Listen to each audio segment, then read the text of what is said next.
What a great way to start this channel. Hello, and welcome to Bugs in My Brain.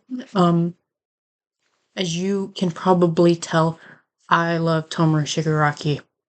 And I figured what is a better way to start this channel off than to express my very deep, passionate, and questionable interest in this anime terrorist. There's a lot to unpack with that statement, but I just want to start off by saying I'm recording this on my laptop, so the audio is probably bad. I might look over a couple times. I wrote a lot of this down and then I stopped, and I think I got enough knowledge in my brain to go on a tangent, as inconsistent as it might be. My cat's trying to get outside of my door. Now, I just want to start off by saying that Shigaraki was not my first favorite in My Hero Academia, actually. My first favorite was Aizawa. I remember when I first started MHA, I thought Shigaraki was some whiny piss baby incel, and it was not helped by the fact that I started MHA on my first watch with the dub, and anybody who knows Shigaraki's dub voice actor knows that he kind of sounds like a Heath Ledger Joker impersonator mixed with Leafy is here. That alone, as a profile, doesn't seem really like a redeemable, awesome character. He seems just like a loser. This is a huge joke in the Shigaraki fan base, and I know that. And I know that I'm probably going to get flack from people because I didn't start my obsession with him until his after the loser era, and I promise it's not because of his looks, it's not because he got jacked when he got his white hair. You know, I just really didn't have a good first impression on Shigaraki, and I also think that explaining the difference in how the dub and the sub portray Shigaraki's character is a whole different video. I just wanted to say that. Being a Shigaraki and an Aizawa enjoyer at the same time is kind of complicated because of bam, bam, and bam. But I really got won over with Shigaraki's character for a lot of reasons that I'll explain in this video. And I should probably warn everybody, this is not a safe space for spoilers. I will be saying a lot in any other media that I cover in this video as a comparison. Not safe either. I'm spoiling a lot. I'm actually gonna try to avoid a lot of tedious, recaps on his backstory, but Shigaraki's an interesting character when we consider, his innate nihilistic worldview. I hope I said that right. I want to clarify that I don't believe that Shigaraki's actions in MHA are excusable or good. I don't think that it's unforgivable, especially past a certain extent, but I think that Shigaraki's traumatic life, being raised by all for one, and, child to young adult psychology mixed into that makes a lot of what Shigaraki does make sense. Also, to include the social oppression towards anybody with a dangerous or an odd quirk in MHA. Shigaraki is genuinely a tragic representation of victimization, and how someone's soul can essentially just be crushed when they believe that they have no other option but to be villainous. I'd like to compare Shigaraki to another villain that I know from a show whose morality is greatly debated on, but I'm going to use Catra from Shiro, the Princesses of Power, as an example, because while Shira's target demographic is a lot younger, so Catra's actions aren't seen as drastic or violent as Shigaraki. Catra does a lot of crazy stuff. I mean, she causes extensive harm to innocent people throughout the show. She's directly to indirectly responsible for the death of a major character, and overall acted like a complete twat during the entire show. And this is really comparable to Shigaraki, and one thing that these characters have in common is how child abuse can lead to damaging behaviors, worldviews, and beliefs about oneself, and how this can eventually translate to a very broken adult. I really want to give a shout out to a video of a YouTuber that I'm not remembering the name of right now, but I'm going to link it in the comments and put a picture here of the thumbnail. Watch this video on Catra. It covers a lot about her motives as a villain and how it connects to her PTSD. And I kind of wanted to do my own take with Shigaraki on this matter because I really like both of these characters, because I think they portray a very realistic but tragic reality of the effects of child abuse and trauma, and how these people would seemingly be different if their circumstances were. Like, I know that there's a lot of major argument with Shigaraki when we take characters like Todoroki and Eri in comparison. And Eri has a similar power to Shigaraki where, she inadvertently took the life of a family member because she couldn't control her abilities, much like Shigaraki does. But there's a major difference here. A major, major difference. And I don't consider it a fair assessment because Todoroki and Eri both have very strong support systems, and they get these strong support systems while they're still in either childhood or adolescence. And this can make a really big breaking point for a child going through trauma to have a good support system around to help them heal and develop healthily as adults. Shigaraki doesn't have this. I'd also like to mention Shigaraki is notably older than these characters, and his first official act of evil starts when he's 20 years old with the USJ attack. I'm not including the family murder bullshit, and I'm not including when he got those punks when AFO was trying to egg him on. I'm not including that because that is just, that's a baby. I always had this impression that Shigaraki has been sheltered by All For One, and this is to no accident. Like, sure, Shigaraki did have Kurogiri. That doesn't change the fact that Kurogiri is just another pawn for All For One and another way to control Shigaraki. Shigaraki has never had anyone to shepherd him with nurture, guiding him to control his powers and to help him deal from his past trauma. It's important to remember, as a child, Tenko Shimura was a very kind boy, and he has this innate desire to save and support people who he witnesses as being rejected, as evident by, like, when Tenko mentions that Mikuna and Tomu were being left out at school, and so he goes to play with them, even though everybody else is bullying them or rejecting them. And this is a very important thing for Shigaraki's character, even up to his villainy. I really want y'all to remember that if you're still around. Tomura's pain and suffering was only egged on by All For One, and he was essentially deprived of any healing and any true happiness as a child into young adulthood to gear him up as self-destructive, world-destructive fucking monster that All For One conditioned Shigaraki to be. There's a saying when we talk about troubled people, you don't know what you don't know. And however, I want to say this might be a little bit of a headcanon in a sense, but I do think that Shigaraki is intelligent enough to be self-aware. But we can't forget, All For One is proven to be a very deadly force to be reckoned with if you betray him. We had a whole fucking arc about this with Aoyama and his parents, and how if they betrayed All For One and didn't, give them intel about UA, All For One was gonna do his thing. So I think that just speaks for itself. While Shigaraki is intelligent and has the ability to be insightful, I do believe that Shigaraki's CPSTD symptoms are fueling his nihilistic sense of righteousness. And this is how he justifies a lot of his behaviors. We call this cognitive dissonance, I think. Shigaraki has a lot of that. So does Dabi and so does Toga. But I'm a clinical psychologist, but I've done a lot of research on CPTSD. I have taken college courses on psychology. And I have the diagnosis myself. And as sad as it is, Shigaraki's motives, to me, make a lot of sense, even if they're not justifiable. And it's hard to not sympathize with this cage that Shigaraki has been living in his entire life. And now I think it's important to enter here the major spoiler that you probably don't know if you haven't read the manga. Shigaraki's entire fucking life has been scripted by All For One since day one.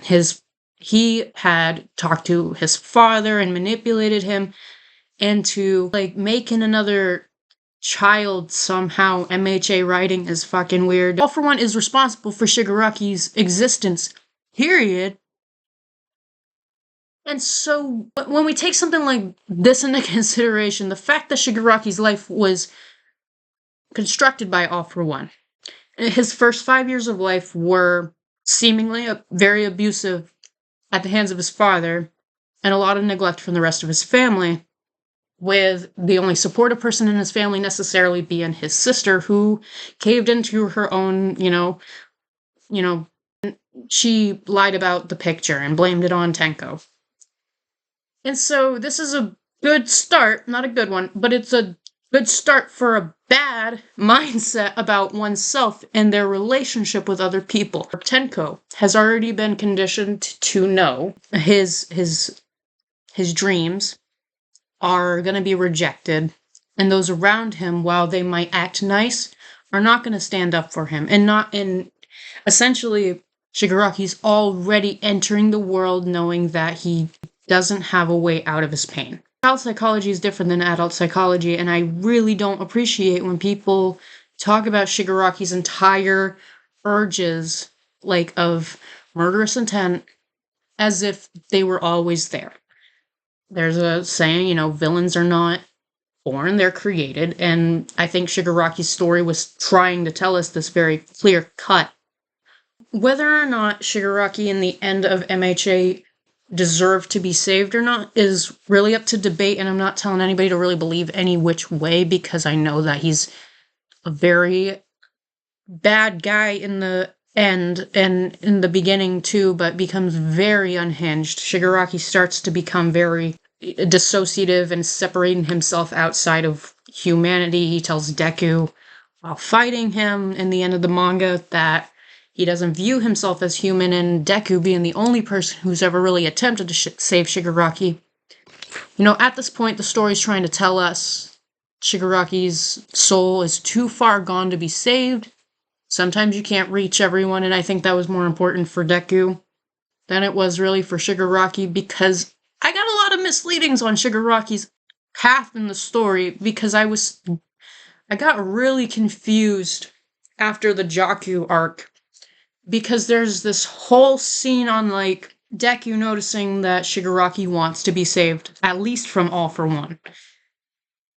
And it seems like this point was brought up to maybe lead down the path of redeeming the villains, because I think I also heard Toga was supposed to get another ending, but don't quote me on that, I just saw it on Twitter. Deku's vigilante arc comes around, and Shigaraki's own very grandmother is telling Deku to fucking kill him, and that his actions are too far gone to be redeemed.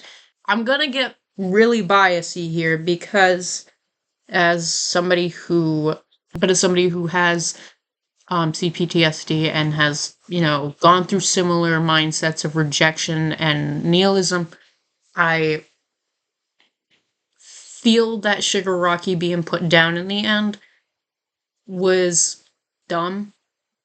I especially think it's dumb after they brought this weird jokey character in the manga in the epilogue to show, to kind of use Shigaraki as a tool for generations to come, to be reach out to people, like the same granny who rejected him on the street when he was a kid, helped this new guy. And as a Shigaraki fan, I was whatever at that point. I wasn't expecting much. His death had already happened. I feel like the whole message that Shigaraki was going for, I'm a little off topic at this point, but the whole argument that a person like him would have never existed if somebody helped out in the first place. And I just feel like the end of the manga could have easily been written out in a way where, Deku eventually gets to the bottom of Shigaraki's ego, which was starting to happen. It looked like it was about to start to happen, and we get this really good scene with Shigaraki as a child placed in front of the League, saying that they need a hero of their own too, which comes back to the point I made earlier.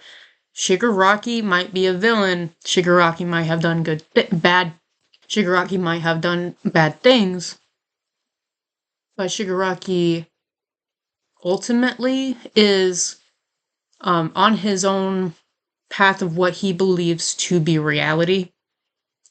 And at the same time, he still values connection. He still values people like Kurogiri and the League of Villains, especially Spinner.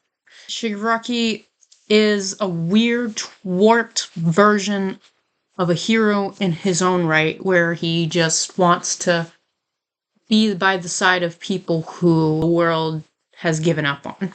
Shigaraki is a figure of somebody who has been given up on, and there's definitely people out there who think that Shigaraki is some kind of like Joker, Eren Yeager kind of character where he's just completely irredeemable and an absolute murder machine and an absolute incel who is self-righteous and self-pitying.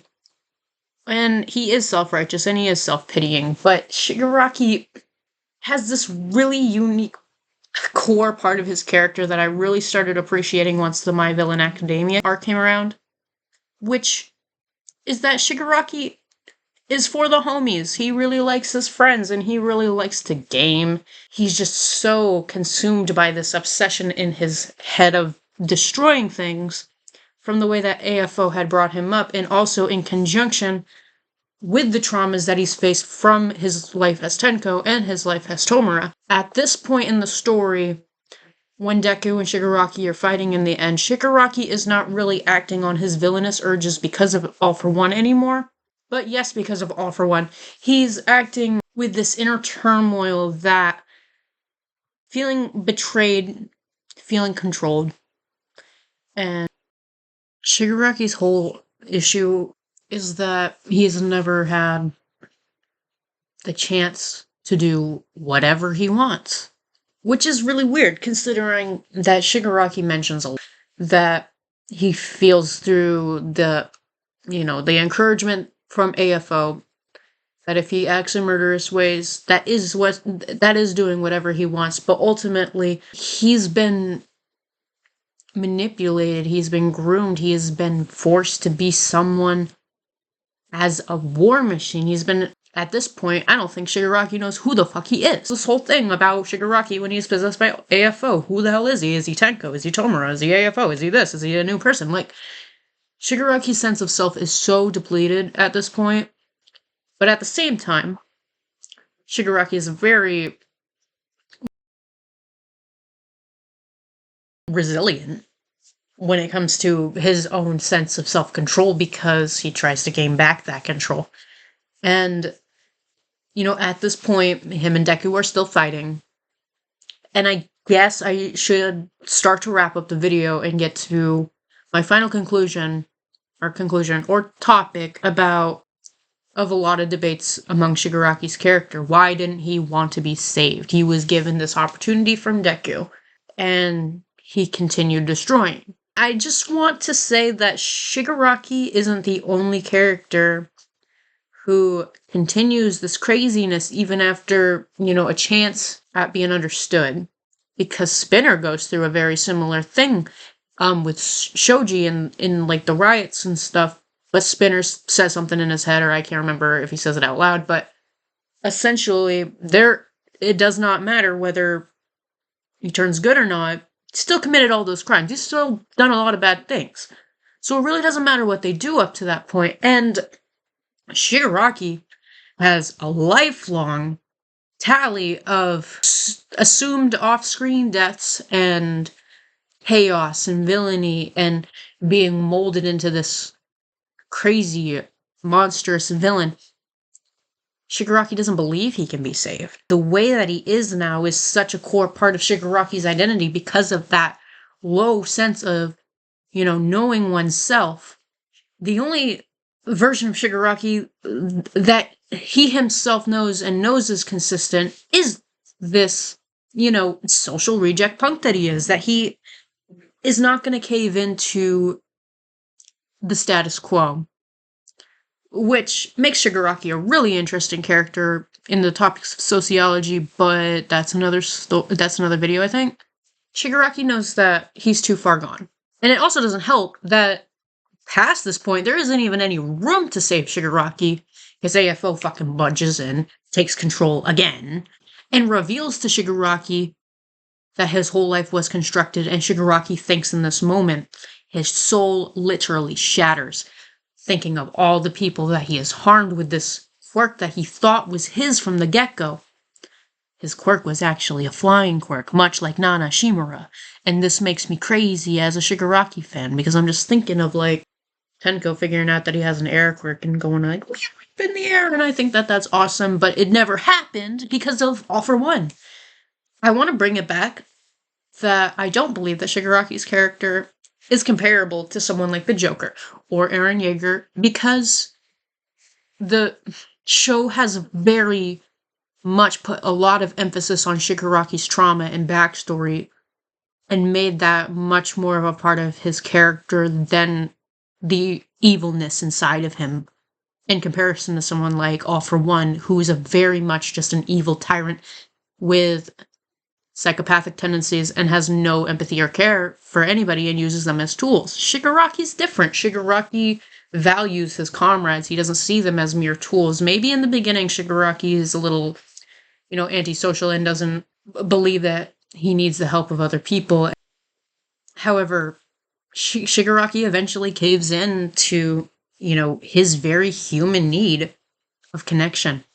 Like I said, Shigaraki is for the homies. He's not like AFO, and he's not like the Joker, in a sense where Shigaraki thrives on controlling other people. Shigaraki has had moments because he's a villain and because he's definitely an antisocial person, where he does like to toy with people that he's hurting. Shigaraki's motives aren't exactly person-oriented. They're not really oriented on causing very specific harm on specific people, except for Deku. More so creating this life of destruction, wanting to destroy everything and wanting to create a new world for his comrades. It is that desire. He wants it out of the depths of his PTSD. He makes his own comment in the Jaku arc when he's got everything he wanted. Why isn't he still satisfied? And it's because no matter how much control and power he got, was ultimately falling into more control under AFO. I've been going on about this for quite a long time now, and I should really wrap it up because I think I'm making a lot of tedious points at this point. In my opinion, I don't think Shigaraki should have died in the end. I think that something creative should have happened, considering that MHA likes to make miracles happen, such as Bakugo dying about 5,000 times and surviving every time, and Edgeshot living as literally like a thread of, I don't know what he is now. I don't know if he's a muscle or something or a vein. I don't know what he is, but Edgeshot's alive and Shigaraki's dead. It's just MHA's way of deeming like who is good and who is bad. And Shigaraki, by the end of the series, is decided to be absolutely bad, irredeemable, no good coming out of him. And considering how much destruction Shigaraki has brought into the world of MHA, it's no question why people would think this. He's comparable to like a terrorist. He's comparable to like somebody who is committing like a school shooting or something. Yeah, you could even use that comparison. Ultimately, Shigaraki's just a very broken person who never got the chance to be free. He is a person who has been controlled every single day since he was, even before he was born. Shigaraki lived in a cage. And even after the fact, no one really learns their lesson, in my opinion, in MHA. Everybody says that, he was a total brat and there was no reason to cause all that destruction. And it just really proves Shigaraki's point from the get-go. Like, no one really wants to sympathize with someone who's broken like that, because it is too much for society to handle a person like that. Shigaraki feels as though he is too much. He is too messy. And so the only people that he wants to continue being loyal to and to continue his cause for are the people who have been supportive to him. Nobody in his family, not even his own damn grandmother in the fucking Vestiges, was nice to him. And I'm not saying that crazy incels deserve your empathy. I'm not saying that in this. Shigaraki's a fictional character, by the way.